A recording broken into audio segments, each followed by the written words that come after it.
Hey YouTube, it's SoulPrime13 with another Transformers video review. This time we're going to be looking at the Comic Edition Leader Class Decepticon Straxus.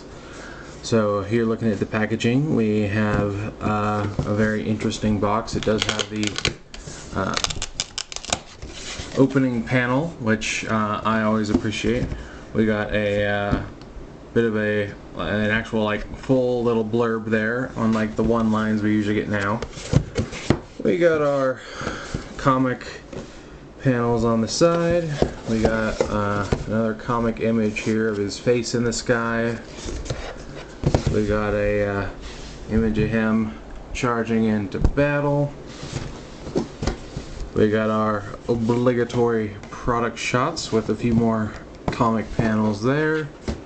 And we got our legal jargon on the bottom. And that's it for the box. We have our lovely instructions. So there is that. But looking at the figure itself, I'm definitely digging this design. I've not owned a Straxus figure before. I did have that movie Skullgrin, which I can't remember if it was the first or the retool, but they did make a dark mount figure out of that, which was supposed to be Straxus. Here we have him with the signature pickaxe, which is a neat accessory. And we do have this gun for cannon mode. And you can see it's got that sort of comic shading painted on the side, which is really cool. You can have him hold this as a blaster, or you can store this. There's a little hole here on the back. And it can be some sort of thruster type deal. But yeah, his main weapon in the comics was apparently this pickaxe. And we'll take a quick look at this. It's actually a very thick piece, and it does have some hinges here. It does attach to his cannon mode, which is cool. But there is that. I do believe this also stores on the back, but you have to remove this. Well, it does store in this slot here, but that's for vehicle mode. But yeah. We're just gonna take that off to the side right now. But yeah, taking another look at the robot mode. Some nice details here. Got some more of that comic shading. And then some more on the arms. I do like that the tracks sort of have a designated molded way that they sit against his arms, because with Galvatron they just kind of hung out behind his arms. He does have a new chest with these sort of triangle markings. I do like this chest sculpt. We got some more of that. I don't know how well it's coming across here, but there's like little silvery shiny dots painted here for more of that comic book shading effect. I really do like the shade of blue that he uses, and the red is a nice contrast. Coming here to the head sculpt, he sort of has almost like a hooded cobra kind of look going on. For some reason, I know his head's on like a ball joint, but the way it's attached, it almost feels like a ratchet because of the way it, like, I don't know if that's the sound is coming across, but it sort of moves in like clicky motions. But yeah. As far as articulation goes, he does have a wrist swivel, and there is in and out at the wrist due to transformation. He does have a full double jointed elbow, again due to transformation. Full 360 at the shoulder. His arms can come out like so. He does have a full 360 at the head, and there is a little bit of side to side. His hip skirts can move. He can move that far back and that far forward. He does have a full 90 degrees at the knee. and he does get some ankle tilts, but as you see, if you keep going and going, I mean, you can go really far due to the transformation joints, but it will kind of like disassemble his leg. But that is something you can do if you so choose. And he does have some waist movement, although the backpack kind of gets in the way. But it is there. It is indeed there.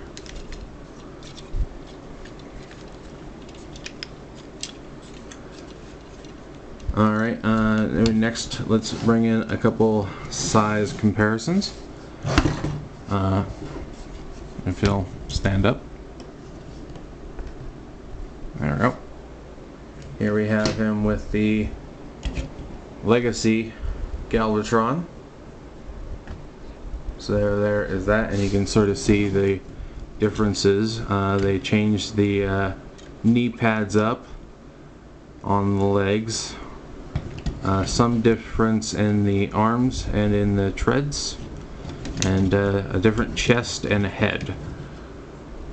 So they did do a fair bit of retooling.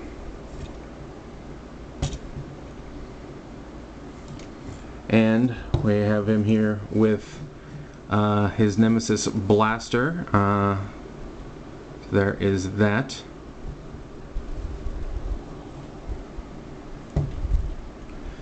And here he is next to the Earthrise Prime mold. So yeah, there we go. Next, I guess we should move on to transformation. So anyway, to transform him, the first thing we want to do is come over here and rotate the fists inside of his arms. Then we are going to bring these forearms up on the double hinge, and this little tab is going to plug into this hole on his shoulder. I want to make sure that that goes all the way in.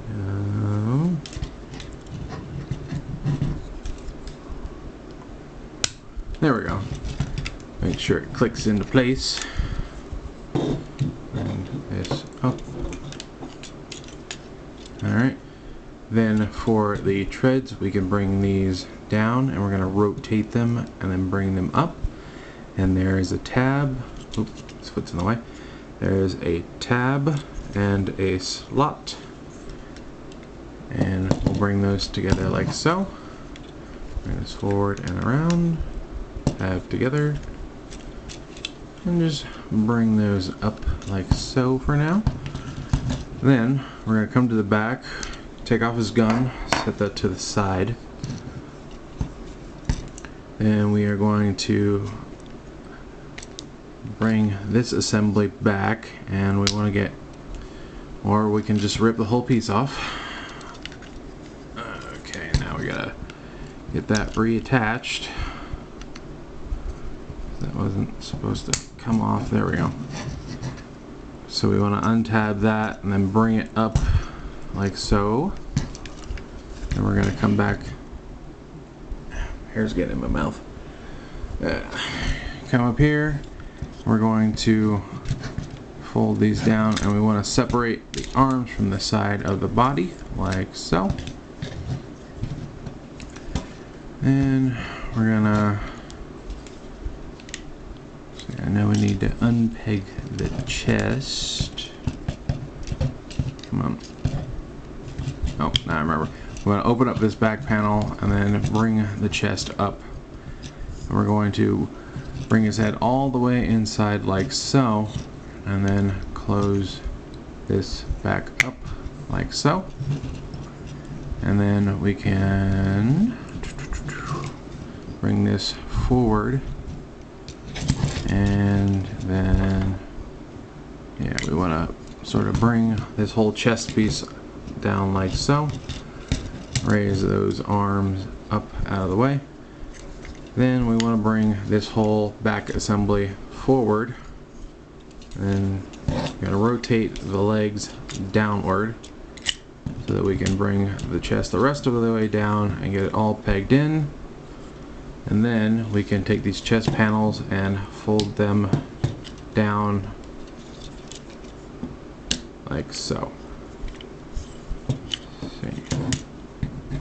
And then this, there is a slot on the top, or a tab on the top, and a slot in this piece. You just want to wiggle that around and get that pegged in like so. Now for the legs, we're gonna bring these panels out and around and bring them onto the side, and they will tab in to this little tab here. Bring it out and around, and then we're going to rotate the legs inward like so, and then tab them together down the middle like so. And if you really want to, you can leave them like this. He does balance well, but or they'll forcefully separate themselves, I guess. Tab the shins, this will tab together the legs to this piece, but you can leave it, but the instructions say to bring all this down and fold out this whole assembly like so, and have it like that.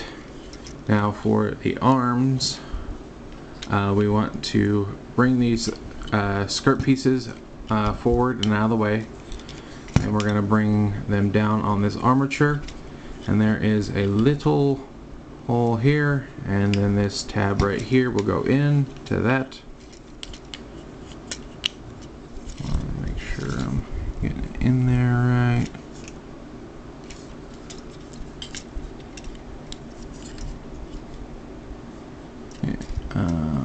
Yeah, and then the skirt piece will tab onto this shoulder piece.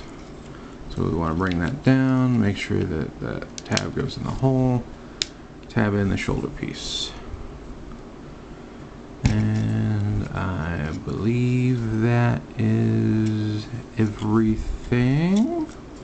Now we bring in the cannon barrel and just plug that in like so, and it sort of zigzag locks in.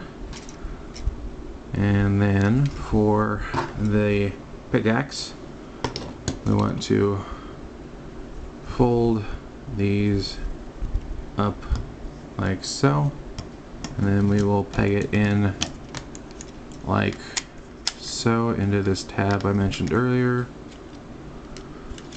like that. Yeah, there we have his cannon mode. And it does actually have rolling wheels, so you can roll it along. But yeah, I very much like the way this looks.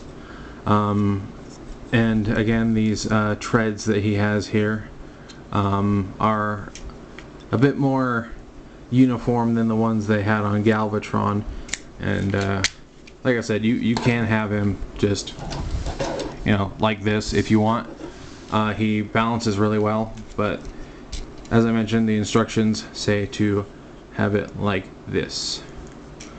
But now we got to do a couple comparisons. Alright, so let's bring in Galvatron here, and so we can see some of the differences we have here. I definitely prefer the treads still. You can sort of see these don't really peg in. They do just sort of slide over his arms, whereas these are totally pegged in. The top is definitely different. This piece is essentially this piece, so this one folds down whereas this one folds back. And as you can kind of see, there are stoppers here for the leg components, whereas there's not for this. And he clearly does not balance quite as well. He's a bit more forward heavy. So yeah, this is definitely the better version of the mold.